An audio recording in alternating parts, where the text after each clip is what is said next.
CAPF AC 2021 के जो भी एस्पिरेंट्स हैं, जो इंटरव्यू देने वाले हैं, तो उनका क्वेश्चन क्यूरी रेगुलर आते रहता है। तो कल देखो, जो आपका फॉरेस्ट सर्विस का है, आईएफओएस, उनका जो इंटरव्यू शेड्यूल है वो पब्लिश हुआ। यानी कि उनका 13 जून से 23 जून को है। तो देखो, उसमें आपके टोटल जो है 269 कैंडिडेट थे।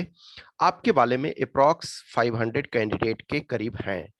तो ये आप मान करके चलो कि जो आपका इंटरव्यू है, वो इंटरव्यू मोस्ट प्रोबेबली 27 जून से लेकर के 30 जून, इस बीच में किसी भी टाइम आपका स्टार्ट होगा।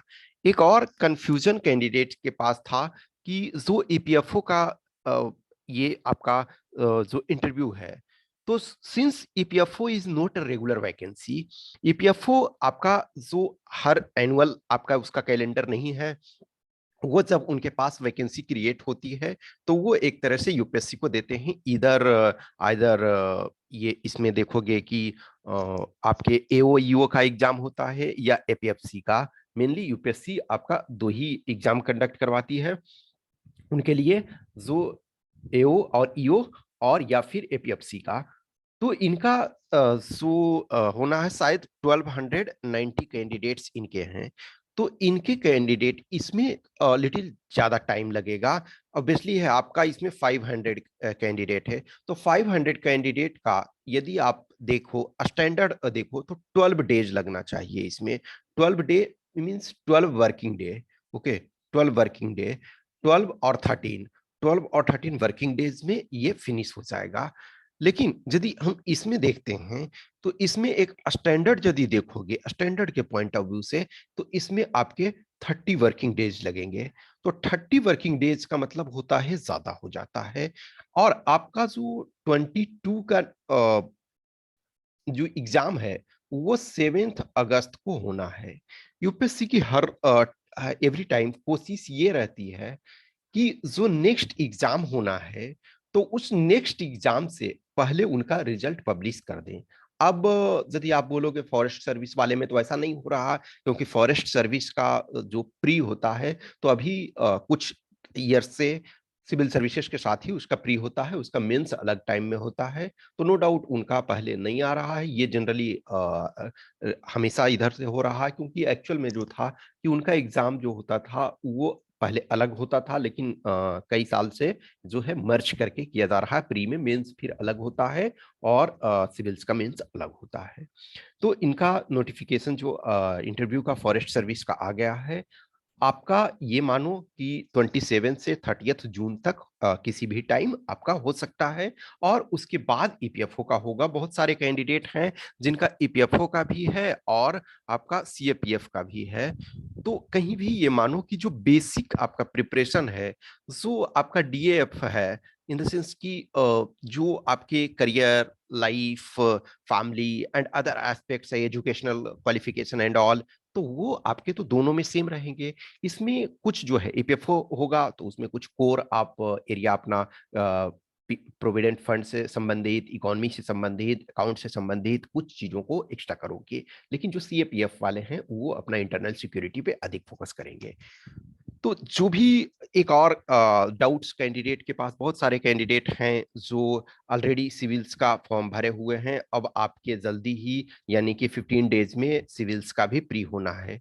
तो जो सिविल्स का प्रिपरेशन कर रहे हो, बहुत सारे कैंडिडेट हैं जो जिनको मैं पर्सनल रूप से गाइड कर रहा हूँ इंटरव्यू गाइडेंस के लिए, वो ऑलरेडी सिविल सर्विसेज का मेंस भी लिख चुके हैं। कुछ 1 टाइम, कुछ 2 टाइम्स मेंस भी लिख चुके हैं। तो आप जो भी सिविल्स में फोकस कर रहे हो, मेजोरिटी आप अपना टाइम उसी में दो। और जो आप करंट अफेयर्स फॉर एग्जांपल पढ़ रहे हो, तो वो करंट अफेयर्स आपका इंटरव्यू वाले में भी काम आएगा। जो और बहुत सारी चीजों को आप स्टडी कर रहे हो इस समय, तो वो आपको इसमें भी काम आएगा। और जो कुछ बेसिक कंपोनेंट है उसको फिलहाल आप स्टॉप करो, और एज सुन एज आपका फ्री होता है आप अपना फोकस उस पर स्टार्ट कर दोगे। लेकिन जिनको प्रॉपर सिविल्स पे फोकस नहीं है, जिनको है कि हमें सीएपीएफ ही हमारा मेन टारगेट है, सीएपीएफ पर ही वो अपना एनर्जी लगा रहे हैं, तो आप अपने को पुश करते रहो।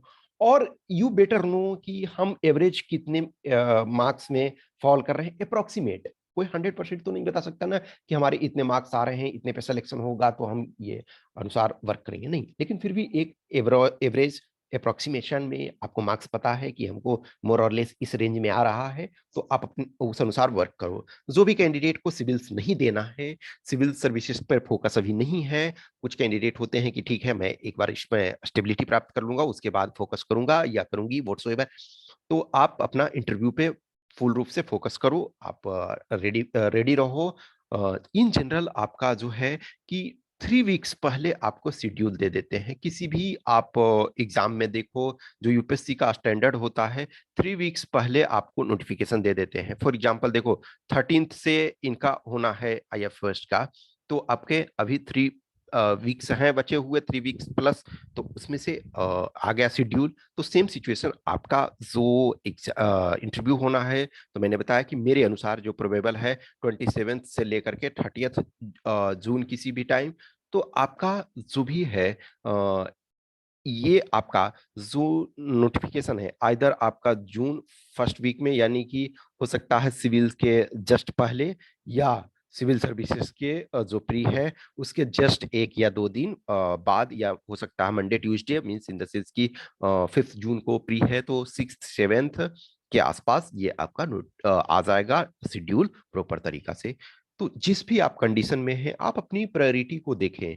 जो कैंडिडेट फॉर एग्जांपल सिविल्स का मेंस दिए हुए हैं, तो नो डाउट वो उनका फोकस प्रॉपर यदि भी प्री पे है तो दैट्स फाइन, क्योंकि आप ऐसा नहीं है ना कि वो वैक्यूम में प्रिपरेशन नहीं कर रहे हो ना, आप प्रिपरेशन जो भी कर रहे हो, फॉर एग्जांपल करंट अफेयर्स आप पढ़ रहे हो, या फिर जो आप अपने सब्जेक्ट्स को पढ़ रहे हो, हिस्ट्री को पढ़ रहे हो, ज्योग्राफी को पढ़ रहे हो, साइंस एंड टेक्नोलॉजी को पढ़ रहे हो, इकोनॉमिक सर्वे को पढ़ रहे हो, बजट को पढ़ रहे हो, गवर्नमेंट के स्कीम्स को पढ़ रहे हो, तो वो भी तो आपको इंटरव्यू में काम ही आएगा। अब इंटरव्यू में सारे डिटेल्स नहीं पूछेंगे ना, लेकिन कुछ चीजें ओवरव्यू जैसे आपको जरूरत है, तो वो आपका काम आएगा ही। हमेशा ध्यान रखो कि इंटरव्यू को पर्सनालिटी टेस्ट वो बोलते हैं, तो personality test in the sense ये नहीं है कि आपका डिटेल किसी भी चीज में थॉरो स्टडी के बारे में पढ़ेंगे, पूछेंगे, नहीं। ये आपका होता है कि किसी चीज के प्रति आपका क्या नजरिया है, आपका क्या अप्रोच है, आपका क्या एटीट्यूड है, किसी चीज को लेकर के आप किस ढंग से प्रॉब्लम को सोल्व कर रहे हैं, ये सारी चीजें पूछी जाती है। तो जिनको भी कुछ भी क्वेश्चंस क्यूरी डाउट्स है, वो आप हमें इस व्हाट्सएप नंबर 8527146498 या फिर इस टेलीग्राम नंबर 7404909669 पे मैसेज कर सकते हैं। जिनको भी इंटरव्यू गाइडेंस प्रोग्राम ज्वाइन करना है, दे आर मोस्ट वेलकम, आप मैसेज हमें कर सकते हो। मुझे खुशी होगी आपको गाइड करके। Okay, thank you.